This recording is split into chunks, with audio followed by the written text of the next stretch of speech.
Time passes and a further complication has developed. The Lady Olivia has fallen in love with the cross-dressed messenger Cesario. Displeasing the feeble Sir Andrew Aguecheek, who had hoped to take Olivia as his bride. Malvolio falls into a trap set by Maria and her accomplices, and is consequently declared mad by his Lady Olivia. She has him locked away in a dark cellar till he comes to his senses.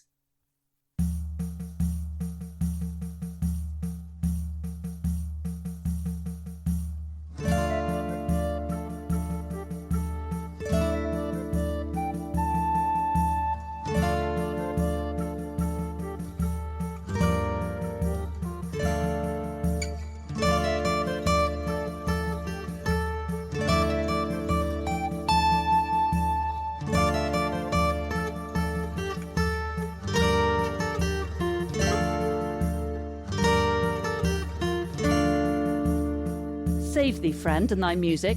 Dost thou live by thy tabor? No, sir, I live by the church. Art thou a churchman? No such matter, sir. I do live by the church, for I do live at my house, and my house doth stand by the church. So thou may sayest the king lies by a beggar, if a beggar dwell near him, or by the church stands by thy tabor, if thy tabor stand by the church. You have said, sir, to see this age, a sentence is but a chervil glove to a good wit. How quickly the wrong side may be turned outwards. Nay, that's certain. They that dally nicely with words may quickly make them wanton. I would therefore my sister had no name, sir. Why, man? Why, sir, her name's a word, and to dally with that word might make my sister wanton. But, indeed, words are very rascals, since bonds disgrace them. Thy reason, man? Truth, sir, I can yield you none without words, and words grown so false, I'm loath to prove reason with them. I'll warrant thou art a merry fellow, and carest for nothing. Not so, sir. I do care for something, but in my conscience, sir, I do not care for you. If that be to be care for nothing, it would make you invisible. Art not thou the Lady Olivia's fool? No, indeed, sir. The Lady Olivia has no folly.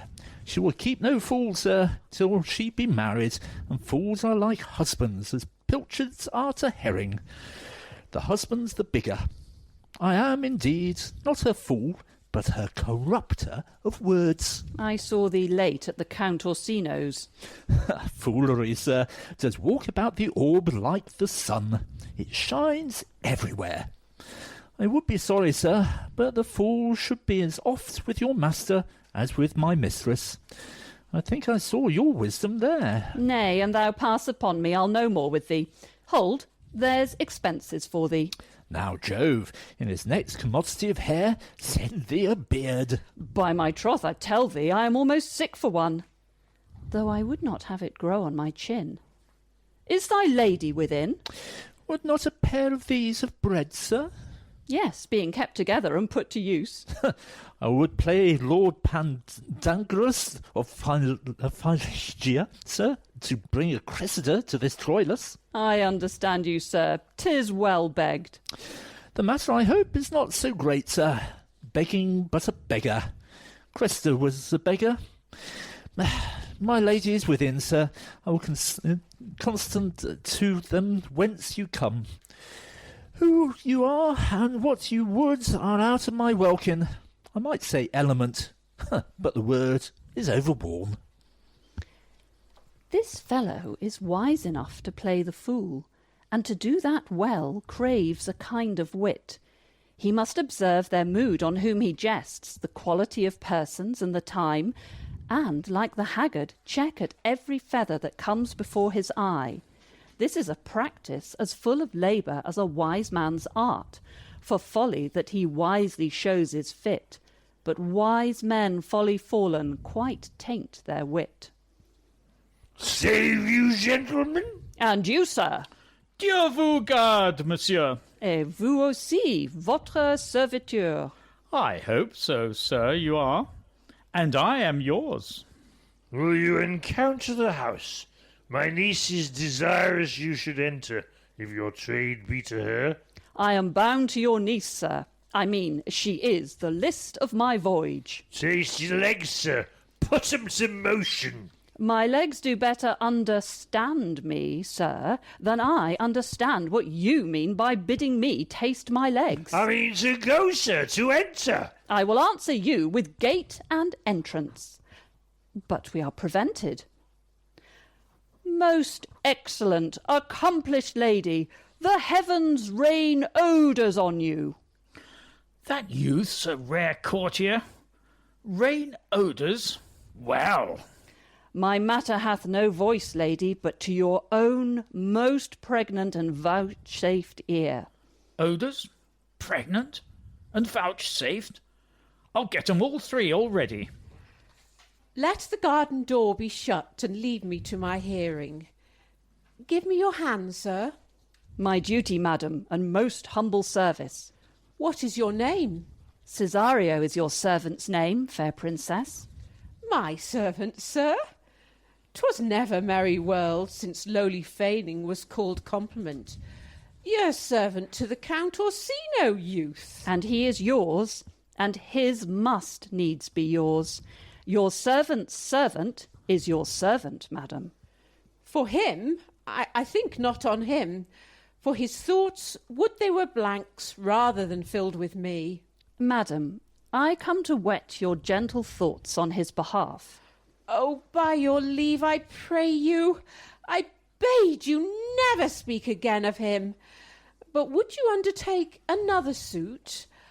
I had rather hear you to solicit that than music from the spheres. Dear lady... Give me leave, beseech you. I did send after the last enchantment you did here a ring in chase of you. So did I abuse myself, my servant, and I fear me, you. Under your hard construction must I sit, to force that on you in a shameful cunning which you knew none of yours. What might you think? Have you not set mine honour at the stake, and baited it with all the unmuzzled thoughts that tyrannous heart can think? To one of your receiving enough is shown. A cypress, not a bosom, hides my heart. So let me hear you speak. I pity you. That's a degree to love. No, not agrees, for 'tis a vulgar proof that very oft we pity enemies. Why then, methinks 'tis time to smile again. O world, how apt the poor are to be proud! If one should be a prey, how much the better to fall before the lion and the wolf. The clock upbraids me with the waste of time. Be not afraid, good youth, I will not have you. And yet, when wit and youth is come to harvest, your wife is like to reap a proper man. There lies your way, due west. Then westward ho! Grace and good disposition attend your ladyship. You'll nothing, madam, to my lord by me? Stay, I prithee. Tell me what thou think'st of me. That you do think you are not what you are. If I think so, I think the same of you. Then think you right. I am not what I am. I would you were as I would have you be. Would it be better, madam, than I am? I wish it might, for now I am your fool. Oh, what a deal of scorn looks beautiful in the contempt and anger of his lip. A murderous guilt shows not itself more soon than love that would seem hid love's night is noon.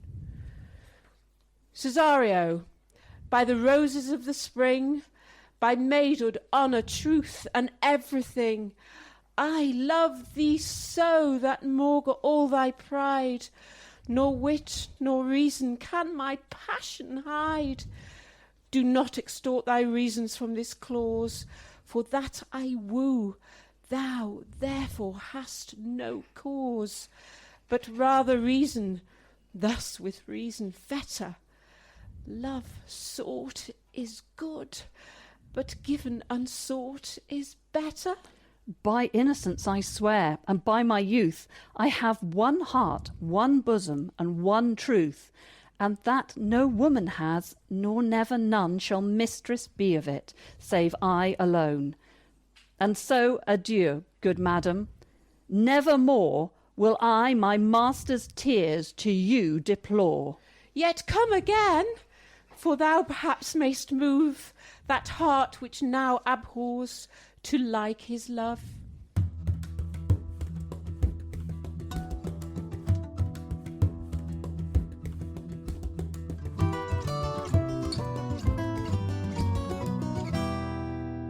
No, faith, I'll not stay a jot longer. Thy reason, dear Venom? Give thy reason. You must needs yield your reason, Sir Andrew. Marry, I saw your niece do more favours to the Count's serving man than ever she bestowed upon me. I saw it in the orchard. Did she see thee the while, old boy? Tell me that. As plain as I see you now. This was a great argument of love in her toward you. Slight, will you make an ass of me?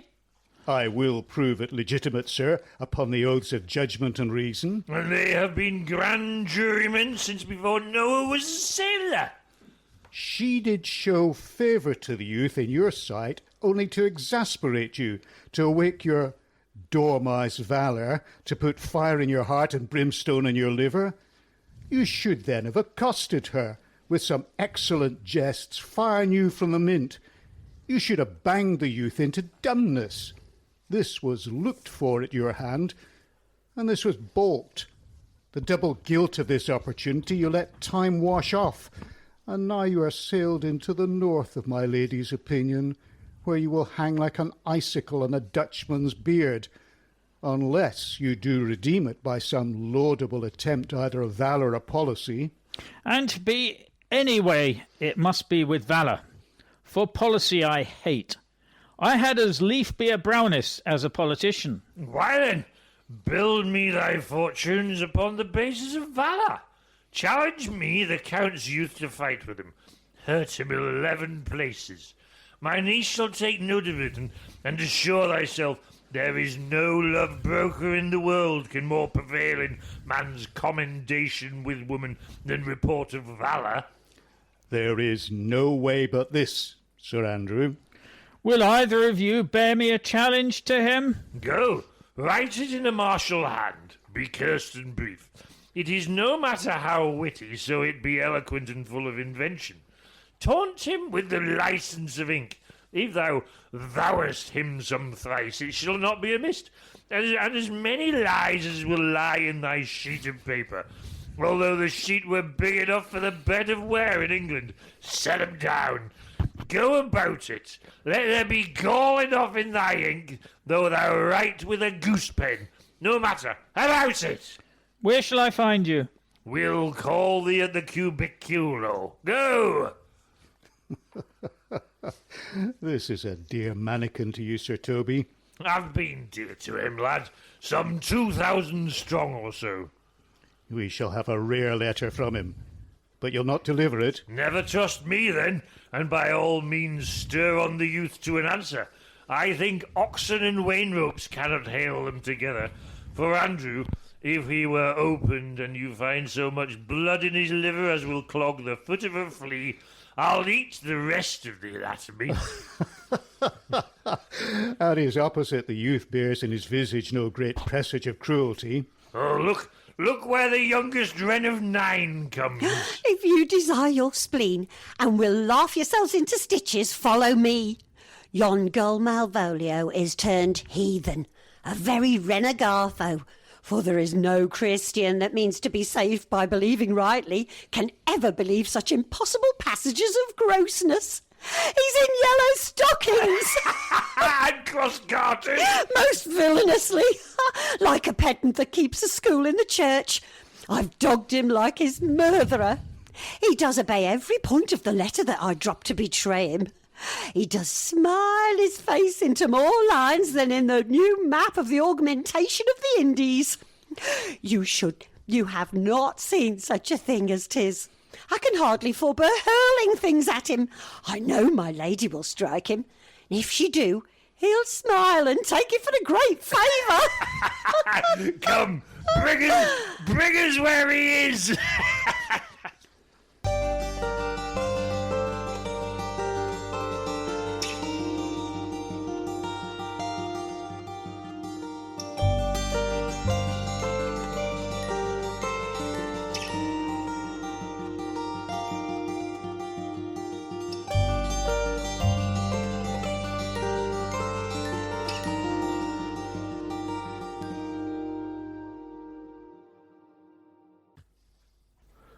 I would not by my will have troubled you, but since you make your pleasure of your pains, I will no further chide you. I could not stay behind you. My desire more sharp than filed steel did spur me forth, and not all love to see you, though so much as might have drawn one to a longer voyage, but jealousy what might befall your travel, being skilless in these parts, which to a stranger unguided and unfriended often prove rough and unhospitable. My willing love, the rather by these arguments of fear, set forth in your pursuit. My kind Antonio, I can no other answer make but thanks, and thanks. And ever oft good turns are shuffled off with such uncurrent pay. But were my worth, as in my conscience firm, you should find better dealing. What's to do? Shall we go see the relics of this town? Tomorrow, sir. Best first go see your lodging. I'm not weary, and 'tis long tonight. I pray you, let us satisfy our eyes with the memorials and the things of fame that do renown this city. Would you pardon me? I do not without danger walk these streets. Once in a sea fight against the Count his galleys I did some service, of such note indeed, that were I ta'en here, it would scarce be answered. Belike you slew great number of his people? The offence is not of such a bloody nature, albeit the quality of the time and quarrel might well have given us bloody argument. It might have since been answered in repaying what we took from them, which, for traffic's sake, most of our city did.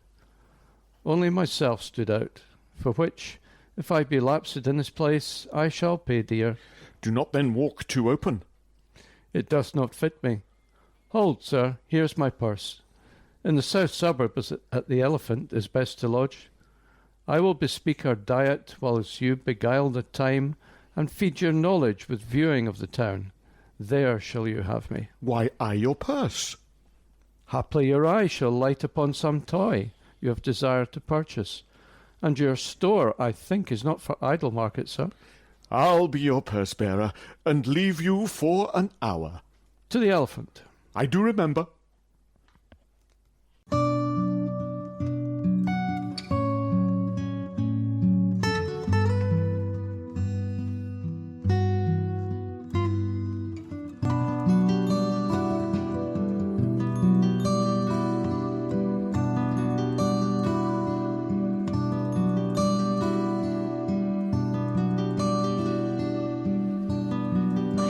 After him, he says he'll come. How shall I feast him? What bestow of him? For youth is bought more oft than begged or borrowed. I speak too loud. Where's Malvolio? He is sad and civil, and suits well for a servant with my fortunes. Where is Malvolio? He's coming, madam, but in very strange manner. He is sure possessed, madam. Why? What's the matter? Does he rave? No, madam. He does nothing but smile. Your ladyship were best to have some guard about you if he come. For sure the man is tainted in his wits. Go, call him hither. I'm as mad as he, if sad and merry madness equal be. How now, Malvolio? Sweet lady, ho ho! Smilest thou? I sent for thee upon a sad occasion. Sad lady? I could be sad. This does make some obstruction in the blood, this cross-gartering, but what of that? If it please the eye of one, it is with me as the very true sonnet is. Please one and please all. Why, how dost thou, man? What is the matter with thee? Not black in my mind, or yellow in my legs. It did come to his hands, and command shall be executed. I think we do know the sweet Roman hand. Wilt thou go to bed, Malvolio? To bed? Aye, sweetheart, I'll come to thee. God comfort thee. Why dost thou smile so and kiss thy hand so oft? How do you, Malvolio? At your request. Yeah, nightingales answered doors. Why appear you with this ridiculous boldness before my lady? Be not afraid of greatness. 'Twas well writ. What mean'st thou by that, Malvolio? Some are born great. Some achieve greatness. What sayest thou? And some have greatness thrust upon them. Oh, heaven restore thee! Remember who commended thy yellow stockings, Thy yellow stockings? and wish to see thee cross-gartered. Cross-gartered? Go to. Thou art made if thou desirest to be so. Am I maid? If not, let me see thee a servant still. Why, this is very midsummer madness. Madam, the young gentleman of the Count Orsino's is returned. I could hardly entreat him back. He attends your ladyship's pleasure. I'll come to him. Good, Maria. Let this fellow be looked to. Where's my cousin Toby? Let some of my people have special care of him. I would not have him miscarry for the half of my dowry. Oh, do you come near me now? No worse man than Sir Toby to look to me. This concurs directly with the letter. She sends him on purpose that I may appear stubborn to him. For she incites me to that in the letter. Cast thy humble slough, says she. Be opposite with a kinsman, surly with servants. Let thy tongue tang with arguments of state. Put thyself into the trick of singularity. And consequently sets down the manner how, as a sad face, a reverend carriage, a slow tongue, in the habit of some sir of note, and so forth. I have limed her, but it is Jove's doing, and Jove make me thankful. And when she went away now, let this fellow be looked to, fellow. Not Malvolio, nor after my degree, but fellow. Why, everything it is together, that no dram of a scruple, no scruple of a scruple, no obstacle, no incredulous or unsafe circumstance, what can be said? Nothing that can be can come between me and the full prospect of my hopes. Well, Jove, not I is the doer of this, and he is to be thanked. Which way is he, in the name of sanctity? If all the devils of hell be drawn in little, and Legion himself possess him, yet I'll speak to him. Here he is, here he is. How is it with you, sir? How is it with you, man? Go off. I discard you. Let me enjoy my privates. Go off. Lo, how hollow the fiend speaks within him. Did not I tell you, Sir Toby? My lady prays you have a care of him. Ah, does she so? Go to. Peace, peace. We must deal gently with him. Let me alone. How do you, Malvolio? How is't with you? What man defy the devil? Consider he's an enemy to mankind. Do you know what you say? Lie, you? And you speak ill of the devil. How he takes it at heart. Pray God he be not bewitched. Carry his water to the wise woman. Marry, and it shall be done tomorrow morning if I live. My lady would not lose him for more than I'll say. How now, mistress? Oh, Lord! Prithee, hold thy peace. This is not the way. Do you not see him move him? Let me alone with him. No way but gentleness. Gently, gently. The fiend is rough and will not be roughly used. How now, my boarcock? How dost thou, Chuck? Sir. Hi, Biddy. Come with me. What, man? 'Tis not for gravity to play at cherry pit with Satan. Hang him, foul. collier. Get him to say his prayers, good Sir Toby. Get him to pray. My prayers, Minx. Oh, no, I'll warrant you, he will not hear of godliness. Go hang yourselves, all. You are idle, shallow things. I am not of your element. You shall know more hereafter. Is it possible?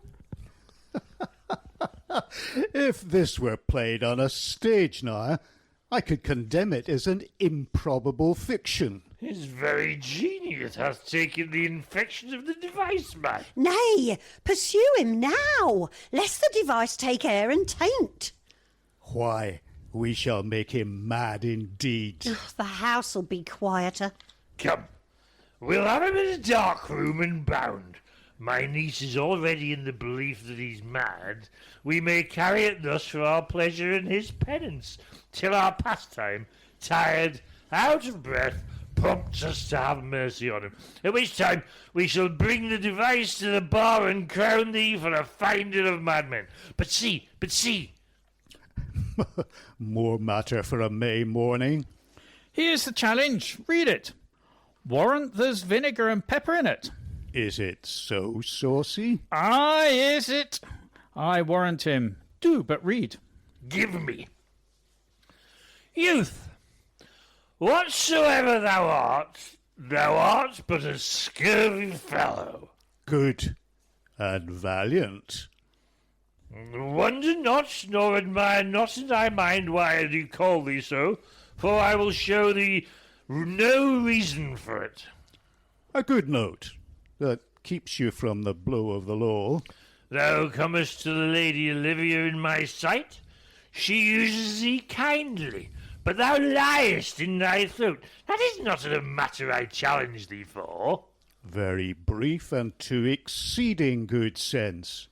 Less. I will waylay thee going home, where if it be thy chance to kill me, Good. thou killest me like a rogue and a villain. Still you keep of the windy side of the law. Good. Very well. And God have mercy upon one of our souls. He may have mercy upon mine, but my hope is better. And so look to thyself.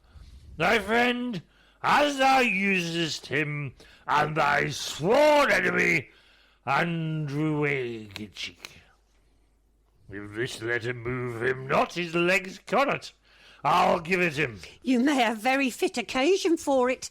He is now in some commerce with my lady, and will by and by depart. Go, Sir Andrew.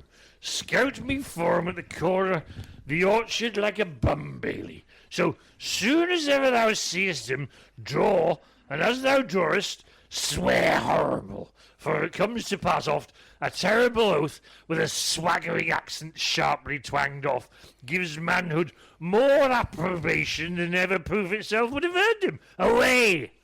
Nay, let me alone for swearing. Now, will not I deliver his letter? For the behaviour of the young gentleman gives to me him out to be of good capacity and breeding. His employment between his lord and my niece confirms no less. Therefore, this letter, being so excellently ignorant, will breed no terror in the youth. He'll find it comes from a clodpole. But, sir, I will deliver his challenge by word of mouth. Set upon Wagecheek a notable report of valour, and drive the gentleman, as I know his youth will aptly receive it, into a most hideous opinion of his rage, skill, fury, and impetuosity. This will so fright them both that they will kill one another by a look, like cockatrices. Here he comes with your niece. Give them way till he take leave, and presently after him. I will meditate the while upon some horrid message for a challenge. I have said too much unto a heart of stone, and laid mine honour too unchary on it. There's something in me that reproves my fault, but such a headstrong, potent fault it is, that it but mocks reproof. With the same behaviour that your passion bears goes on my master's griefs. Here, wear this jewel for me. 'Tis my picture. Refuse it not. It hath no tongue to vex you, and I beseech you, come again tomorrow. What shall you ask of me that I'll deny? That honour, saved, may upon asking give. Nothing but this, your true love for my master. How with mine honour may I give him that, which I have given to you? I will acquit you. Well, come again tomorrow. Fare thee well. A fiend like thee might bear my soul to hell. Gentlemen, God save thee. And you, sir. That defence thou hast, betake thee to it. Of what nature the wrongs how thou hast done it, I know not, but thy interceptor, full of despite, bloody as the hunter, attends thee at the orchard end. Dismount thy tuck and be yard in thy preparation, for thy assailant is quick, skilful, and deadly. You mistake, sir. I am sure no man hath any quarrel to me. My remembrance is very free and clear from any image of offence done to any man. You'll find it otherwise, I assure you. Therefore, if you hold your life at any price, betake you to your guard, for your opposite hath in him what youth, strength, skill, and wrath can furnish a man withal. I pray you, sir, what is he? He is knight, dubbed with unhatched rapier and on carpet consideration, but he's a devil in a private brawl. Souls and bodies hath he divorced 3, and his incensement at this moment is so implacable that satisfaction can be none but by pangs of death and sepulchre. Hobnob is his word, give it or take it. I will return again to the house and desire some conduct of the lady. I am no fighter. I have heard of some kind of men that put quarrels purposely on others to taste their valour. Belike this is a man of that quirk. Sir, no. His indignation drives itself out of a very competent injury. Therefore, get you on and give him his desire. Back you shall not to the house unless you undertake that with me, with which as much safety you might answer him. Therefore, on or strip your sword stark naked, for meddle you must. That's certain. Or forswear to wear iron about you. This is as uncivil as strange. I beseech you, do me this courteous office, as I to know of the knight what my offence to him is. It is something of my negligence, nothing of my purpose. I will do so. Signor Fabian, stay you by this gentleman till my return. Pray you, sir, do you know of this matter? I know the knight is incensed against you, even to a mortal arbitrament, but nothing of the circumstance more. I beseech you, what manner of man is he? Nothing of that wonderful promise to read him by his form, as you are like to find in him the proof of his valour. He is indeed, sir, the most skilful, bloody, and fatal opposite that you could possibly have found in any part of Illyria. Will you walk towards him? I will make your peace with him, if I can. I shall be much bound to you for't. I am one that had rather go with Sir Priest than Sir Knight. I care not who knows so much of my mettle. Why, man, he's the very devil. I've not seen such a farrago. I had a pass with him, rapier, scabbard and all, and he gives me this stuck in with such mortal motion that it is inevitable. And on the answer, he pays you as surely as your feet hit the ground they step on. They say he has been a fencer to the Sophie. Pox on it, I'll not meddle with him. Aye, but he will not now be pacified. Fabian can scarce hold him yonder. Plague on it! And I thought he had been valiant and so cunning in fence. I'd have seen him damned ere I have challenged him. Let him let the matter slip, and I'll give him my horse, Grey Capilet. I'll make the motion. Stand here. Make a good show on it. This shall end without the perdition of souls. Marry, I'll ride your horse as well as I ride you. I have his horse to take up the quarrel. I have persuaded him the youth's a devil. He is as horribly conceited of him, and Panzer looks pale as if a bear were at his heels. There's no remedy, sir. He will fight with you for oath's sake. Marry, he had better bethought him of his quarrel, and he finds now that scarce to be worth talking of. Therefore, draw for the supportance of his vow. He protests he will not hurt you. Pray God defend me. A little thing would make me tell them how much I lack of a man. Give ground if you see him furious. Come, Sir Andrew, there's no remedy. This gentleman will, for his honour's sake, have one bout with you. He cannot, by the duello, avoid it. But he has promised me, as he is a gentleman and a soldier, he will not hurt you. Come on to it. Pray God he keep his oath. I do assure you, 'tis against my will. Put up your sword. If this young gentleman have done offence, I take the fault on me. If you offend him, I for him defy you. You, sir?